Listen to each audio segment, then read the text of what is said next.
हम लोग आज बात करेंगे मैसूर के कुल 3 युद्ध होते हैं। 3 युद्ध होते हैं, उन 3 युद्धों में हैदर अली भी ख़त्म हो जाते हैं और आखिर युद्ध जो होता है उसमें टीपू सुल्तान भी ख़त्म हो जाते हैं।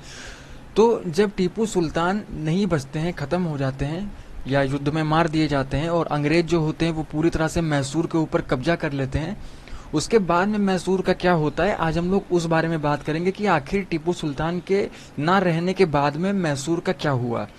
तो सबसे पहले हम लोग स्लाइड पे चलते हैं और चीज़ों को समझने की कोशिश करते हैं। सबसे पहली चीज़ तो ये हुआ मैसूर में कि जो इस्लामिक राज था मैसूर का जो इस्लामिक राज्य था वो पूरी तरह से ख़त्म हो जाता है और मैसूर खुद भी पूरी तरह से ख़त्म हो जाता है। जो मैसूर के पार्ट होते हैं, जो उनके सिटी होते हैं, जो उनके शहर होते हैं, उनको अंग्रेज और निजाम ये लोग मिलके आपस में बांट लेते हैं। दोनों लोग मिलके आपस में बांट लेते हैं। उसमें अंग्रेज और निजाम दोनों मिलके जो क्षेत्र होते हैं उन क्षेत्रों को आपस में बांट लेते हैं।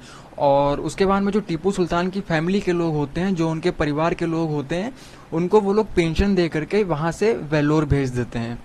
उनको वेलोर की तरफ भेज दिया जाता है और उनसे कहा जाता है कि हम तुमको मासिक पेंशन देंगे, तुम यहाँ से चले जाओ। और वो लोग कब्जा कर लेते हैं पूरी तरह से।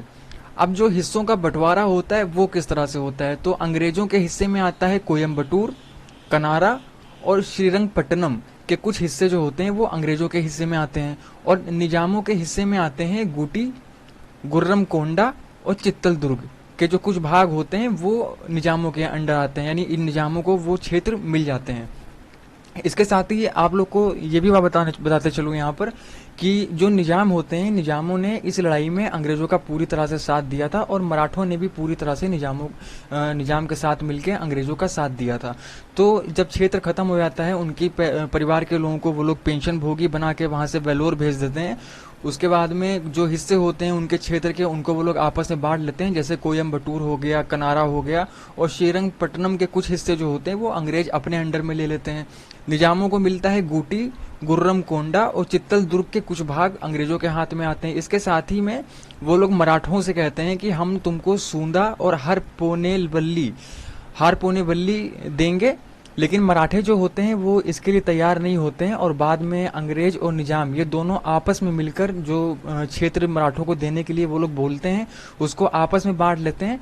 उसके बाद में एक हिंदू राजकुमार होते हैं जिनका नाम होता है कृष्ण राव, उनसे कुछ संधि करते हैं अंग्रेज और कुछ हिस्से जो होते हैं वो हिंदू राजकुमार कृष्ण राव को भी दे दिए जाते हैं। इस तरह से पूरी तरह से आप देखो कि किस तरह से मैसूर को अंग्रेजों ने पूरी तरह से ख़त्म कर डाला था।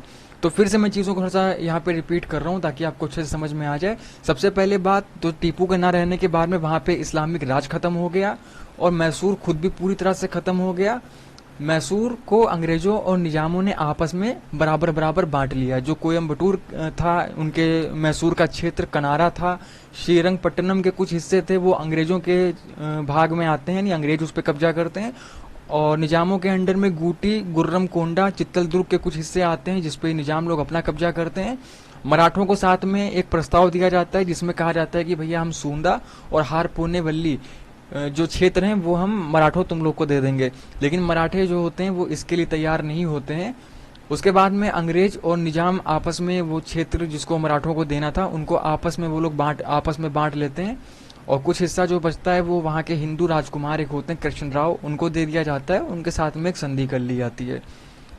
फिर उसके बाद में जब अंग्रेजों की ये सफलता उनके हाथ लगी होती है, जिस तरह से उन लोगों ने मैसूर से टीपू सुल्तान को ख़त्म किया, वहाँ से पूरी तरह से उनका जो राजपाट था उसको उखाड़ फेंका वहाँ से, तो उसके चलते जो ब्रिटेन था उसने वेलीजली को मार्क्विस की उपाधि दी थी, यानी उनको मार्क्विस कह के उनको संबोधित किया था। ये एक उपाधि होती है जो ब्रिटेन की तरफ से दी जाती थी और ये वेलीजली को मिल जाती है। क्यों? क्योंकि उसने टीपू सुल्तान का राजपाट पूरी तरह से ख़त्म कर दिया जाता है। और सिर्फ टीपू सुल्तान का ही राजपाट नहीं ख़त्म होता है, फ्रांसीसी प्रभाव जो बहुत काफ़ी टाइम से मैसूर के ऊपर बना हुआ था वो भी पूरी तरह से ख़त्म हो जाता है। तो दोस्तों ये चीज़ें थी जो टीपू सुल्तान के ना रहने के बाद में मैसूर में हुई थी।